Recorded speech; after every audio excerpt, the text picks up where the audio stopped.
ഷാജഹാൻ, ഇനിയിപ്പോൾ എന്താണ് സംഭവിക്കാൻ പോകുന്നത്? ഇപ്പം നേരത്തെ രവിശങ്കർ പറഞ്ഞ പോലെ പാർട്ടിയെ കൂലങ്കഷമായി പരിശോധിക്കും, ഞങ്ങൾ തിരുത്തും, എല്ലാവരും ഇങ്ങനെ പറയുന്നത്. ഗോവിന്ദൻ അടക്കമുള്ളവർ ഇതൊക്കെയാണ് പറഞ്ഞു വരുന്നത്.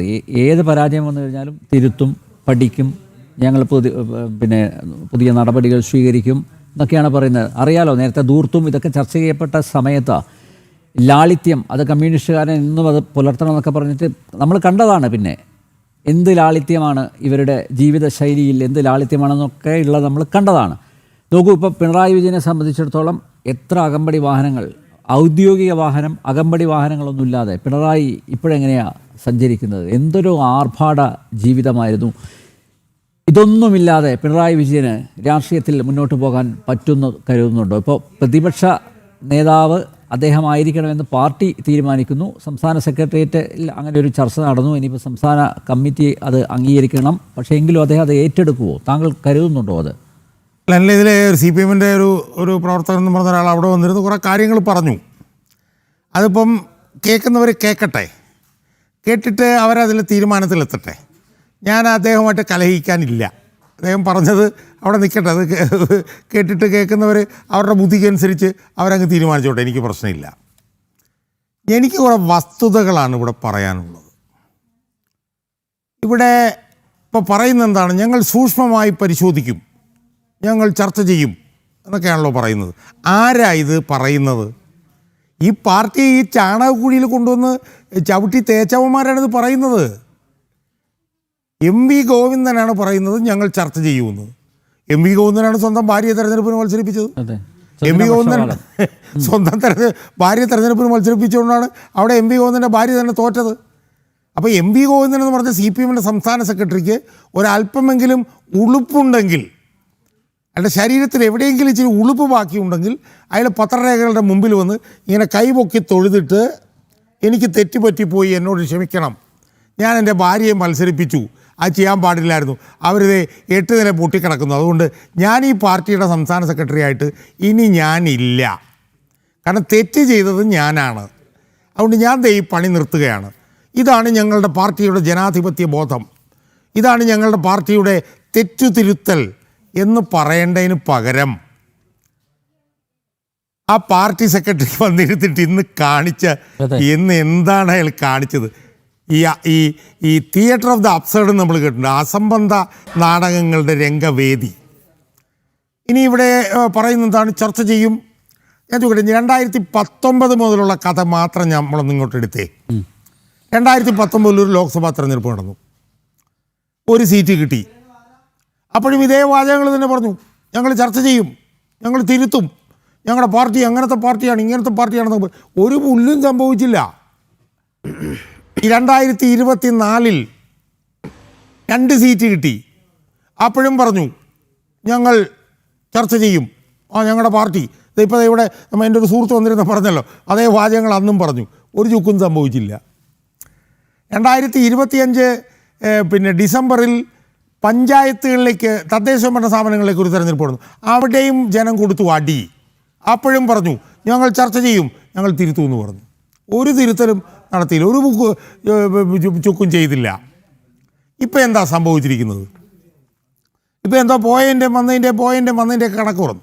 ഞാൻ പറഞ്ഞു, എനിക്ക് വലിയ വിഷമം തോന്നുന്നത് എന്താണെന്നറിയാമോ? വലിയ വിഷമം, ഞാൻ വളരെ വിഷമത്തോടുകൂടി പറയുകയാണ്. 292 അംഗ നിയമസഭ പശ്ചിമ ബംഗാളിൽ, അവിടെ ഞങ്ങൾക്ക് 2 സീറ്റ് കിട്ടിയെന്നു. ഓ, എന്തൊരു നേട്ടമാണ്, ഒന്ന് ആലോചിച്ച് നോക്ക്. എന്നിട്ട് പറയുകയാണ് ഞങ്ങൾ തിരിച്ചു വരും എന്ന്. ഞാൻ പറഞ്ഞു, ഇതൊക്കെ പറയുമ്പോൾ എൻ്റെ സുഹൃത്തെ, ഞാൻ വളരെ സ്നേഹത്തോട് ചോദിച്ചു, ഒരല്പമെങ്കിലും ഉളുപ്പ് വേണ്ട സുഹൃത്തെ. 292 അംഗ നിയമസഭയിൽ 2011 ജനം അടിച്ച് പുറത്തിറക്കി. 2026 2 സീറ്റ് കിട്ടിയപ്പോൾ ഒരു CPM നേതാവ് വന്നിരുന്ന് പറയണം, ഞങ്ങൾ തിരിച്ചു വരും, ചുറ്റുപാടങ്ങ് വരും കേട്ടോ, വരുമെന്നും പറഞ്ഞ് അങ്ങനെ അങ്ങ് പെരുപ്പിച്ചങ്ങനെ ഇരുന്നാൽ മതി. ഞാനൊന്ന് പറഞ്ഞ് തീരട്ടെന്നേ. കാരണം എന്താണെന്നറിയാവോ, നിങ്ങൾ അവിടെ ഇരുന്ന് പറഞ്ഞപ്പോ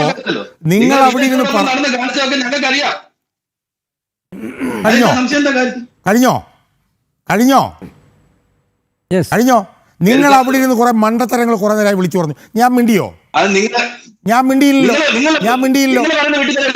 അല്ല, നിങ്ങൾ ആരെയാണ് ഈ നിങ്ങളിത് ആരെയാണ് ഈ കൈകാര്യം ചെയ്യാൻ എഴുന്നേറ്റത്? എന്താണ് നിങ്ങളൊരു ചാനൽ ചർച്ച പങ്കെടുക്കുകയാണ്, നിങ്ങളിങ്ങനെ ചാടി വീഴാതെ നിങ്ങൾ ഒരുപാട് മണ്ടത്തരങ്ങൾ പറഞ്ഞപ്പോൾ ഞാൻ മിണ്ടിയില്ല. അത് മിണ്ടാതിരുന്നത്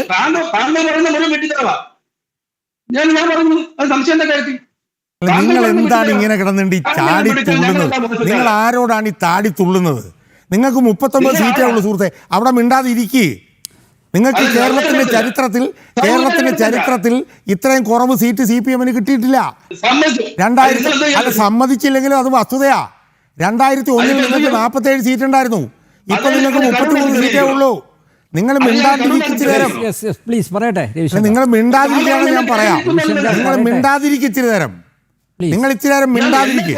അത് കഴിഞ്ഞ് നിങ്ങൾക്ക് അവസരം വരുമ്പോൾ നിങ്ങൾ പറ. നിങ്ങൾ കിടന്ന് ചാടാതെ. നിങ്ങൾക്ക് 33 സീറ്റേ ഉള്ളൂ, നിങ്ങൾക്ക് 33 സീറ്റേ ഉള്ളൂ. നിങ്ങൾക്ക് പശ്ചിമ ബംഗാളിൽ 2 സീറ്റേ ഉള്ളൂ. നിങ്ങൾ ആരോടാണ് ഈ കിടന്ന് തുള്ളുന്നത്? നിങ്ങൾ ആരോടാണ് ഈ തുള്ളുന്നത്? നിങ്ങൾ ഇച്ചിരി നേരം മിണ്ടാതിരിക്കുക. അവിടെ നിങ്ങൾ ഇച്ചിരി നേരം മിണ്ടാതിരിക്കുക. നിങ്ങളുടെ ഒരു ചുക്കും ഇല്ല. രവിശങ്കർ പ്ലീസ്, നിങ്ങൾ വെറും കടലാസാണ്. താങ്കൾ നേരത്തെ സംസാരിച്ച നിങ്ങൾ നേരത്തെ പറഞ്ഞോ, നിങ്ങൾ മിണ്ടാതിരിക്കുക. അവിടെ പ്ലീസ്, ഈ അസഹിഷ്ണുത കാരണമാണ് നിങ്ങൾക്ക് ഭരണം നിങ്ങൾ മൂലക്കിരിക്കുന്നത്. അത് ഇനിയെങ്കിലും നിർത്ത്. താഴെക്കടയിലുള്ളവർക്കും മേലെയുള്ളവർക്കും ഒക്കെ ഈ അസഹിഷ്ണുതയും ഈ അഹന്തയും അഹങ്കാരവുമാണ്. ഇനിയെങ്കിലും ഒന്ന് പഠിക്കൂ. ഇത് ജനങ്ങളോട് കാണിച്ചതിനാണ് നിങ്ങളുടെ മത്തകത്തിന് അടിച്ചെന്ന് 33 സീറ്റിൽ അവിടെ ഇരുത്തിയത്. എന്നിട്ട് നിങ്ങൾ പഠിക്കുന്നില്ല. നിങ്ങൾ വട്ട 0-ത്തിലേക്ക് പോകും. നിങ്ങൾ പശ്ചിമ ബംഗാളിലെ പോലെ 2 സീറ്റിലേക്ക് പോകും. 2 സീറ്റിലേക്ക് നിങ്ങൾ പോകും പശ്ചിമ ബംഗാളിലെ പോലെ.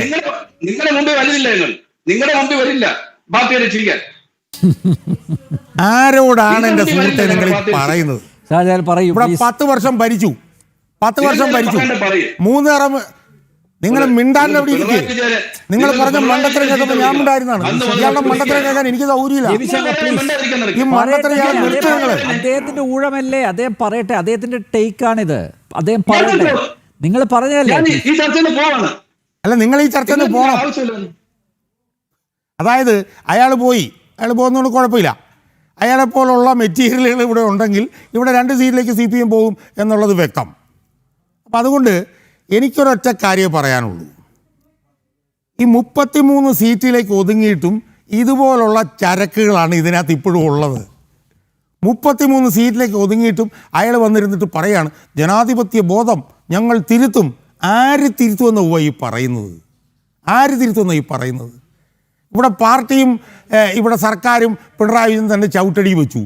പാർട്ടി അണികൾ വന്നിട്ട് പോടാവൂ എന്ന് പറഞ്ഞു. അടി കൊടുത്ത് കരണക്കുറ്റിക്കിട്ട് 33 സീറ്റിലേക്ക് ഒതുക്കി. എന്നിട്ടും ഞാൻ പറഞ്ഞു അത്ഭുതം തന്നെയുണ്ട്. എനിക്ക് സത്യം പറഞ്ഞു കഴിഞ്ഞാൽ എനിക്ക് ഭയങ്കര അത്ഭുതം തോന്നുന്നു. കാരണം ഇത്രയും വലിയൊരു തിരിച്ചടി ഉണ്ടായിട്ടും ഇതുപോലെ വന്നിരുന്ന് സംസാരിക്കുന്ന ചരക്കുകളാണ് ഇതിനകത്തുള്ളത്. എങ്ങനെയാണ് 33 സീറ്റിലേക്ക് ഒതുങ്ങാതിരിക്കുക? 33 സീറ്റ് കൊടുത്ത ജനങ്ങളോട് സത്യം പറഞ്ഞാൽ എനിക്ക് ഭയങ്കര ബഹുമാനം തോന്നുന്നു. കാരണം 33 സീറ്റെങ്കിലും കൊടുത്തല്ലോ. കാരണം ഇതുപോലുള്ള പൊട്ടത്തരങ്ങളിൽ വിളിച്ചു പറയുന്നവരാണ്. കഴിഞ്ഞ ദിവസം TG മോഹൻദാസ് ഈ വേദിയിൽ ജനൻ്റെ പേരിൽ പങ്കെടുത്ത അദ്ദേഹം പറഞ്ഞത്, അതായത് ഈ B അശോക് നേരത്തെ തെരഞ്ഞെടുപ്പിന് മുമ്പ് പറഞ്ഞിരുന്നെങ്കിൽ ഇത്രയും സീറ്റ് പോലും കിട്ടില്ല. അതുകൊണ്ട് മുഖ്യമന്ത്രി ആയിരുന്ന പിണറായി വിജയൻ നന്ദി പറയേണ്ടത് അശോകിനോടാണെന്ന്. ഞാൻ പറഞ്ഞത് നമ്മൾ മനസ്സിലാക്കേണ്ട കാര്യം അറിയോ അനിലേ, ഇവരെല്ലാം പറഞ്ഞിരുന്നത് എന്താണ്? ഞങ്ങൾക്കൊരു 10-30% വോട്ടുണ്ട്, ഞങ്ങൾ എന്ത് വൃത്തികേട് കാണിച്ചാലും ഞങ്ങൾ വിവസ്ത്രരായി ഇവിടെ നിന്നാലും ഈ 35% ഞങ്ങളെ പിന്തുണയ്ക്കും. ഇതല്ലേ അവർ പറഞ്ഞുകൊണ്ടിരുന്നത്? അതെ. ആ അണികളാണ് ഇപ്പം പച്ചയ്ക്ക് പറഞ്ഞിരിക്കുന്നത് ഞങ്ങൾ കൈകാര്യം ചെയ്യും എന്ന് പറഞ്ഞിരിക്കുന്നത്. അല്ലെന്ന് ആലോചിച്ച് നോക്കും. കുഞ്ഞികൃഷ്ണൻ അയാൾ വോട്ട് പിടിക്കാൻ പോകുമ്പോൾ പോലും അയാളുടെ കൂടെ ആരുമില്ല, ഒറ്റയ്ക്കാ പോകുന്നത്. 2 പേരെ ഞാൻ കണ്ടിട്ടുള്ളൂ. മനസ്സിലായില്ലേ? അയാൾ വിപ്ലവമല്ലേ അവിടെ നടന്നിരിക്കുന്നത്? വിപ്ലവം തളിപ്പറമ്പിൽ നടന്ന വിപ്ലവമല്ലേ? അമ്പലപ്പുഴയിൽ G സുധാകരനാണ്ട് 28,000 വോട്ടിനാണ് ജയിച്ചിരിക്കുന്നത്. CPM-ൽ നിൽക്കുമ്പോൾ പോലും അയാൾക്ക് ഇത്രയും ഭൂരിപക്ഷം കിട്ടിയിട്ടില്ല. അപ്പോൾ അവിടെയൊക്കെ ആ ഭൂരിപക്ഷം കൊടുത്തത് ആരാ? അവിടെയൊക്കെ ആ ഭൂരിപക്ഷം കൊടുത്തത് ഈ താഴെത്തട്ടിലെ പാർട്ടി അണികളാണ്. എന്നിട്ട് MP ഗോവിന്ദൻ പറഞ്ഞിട്ട് പറയാം തിരുത്തും, ഞങ്ങൾ പാർട്ടി അണികളോട് ചോദിക്കും. അപ്പോൾ ഞങ്ങൾ ഒരു പാർട്ടി അണികളോട് നിങ്ങൾ ചോദിക്കണ്ട. നിങ്ങളങ്ങ് മാറിയാൽ മതി. പക്ഷേ ഇത് മാറുന്ന പ്രശ്നമില്ല. ഇത് മൂടോടെ തീരുമ്പോഴേ ഇത് ഈ അധ്യായം അവസാനിക്കുകയുള്ളൂ. അതുകൊണ്ടാണല്ലോ പിണറായി വിജയനെ പ്രതിപക്ഷ നേതാവാക്കാൻ അല്ല, അതേ പ്രതിപക്ഷ നേതാവായിട്ട് അദ്ദേഹം അവരോധിക്കപ്പെടുമോ? അതേ ഞാൻ പറഞ്ഞു വരുന്നത് പാർട്ടി പറഞ്ഞിരിക്കുകയാണ്. പക്ഷേ അയാൾക്ക് പ്രതിപക്ഷ നേതാവ് അയാൾ ഇരിക്കും എന്ന് ഞാൻ വിശ്വസിക്കുന്നില്ല. അതിൻ്റെ കാരണം എന്താണെന്നറിയോ? കാരണം എന്താണെന്ന് വെച്ചാൽ 102 പേരാണ് UDF ഇന്ന് ജയിച്ചിട്ടുള്ളത്. അതിലൊരു 10-15 പിള്ളേരെങ്കിലും ഉണ്ട്. ആ പിള്ളേരെ കൊണ്ടല്ലോ ഇയാളെ നിയമസഭയ്ക്കകത്തിട്ട് കൊത്തി കീറും.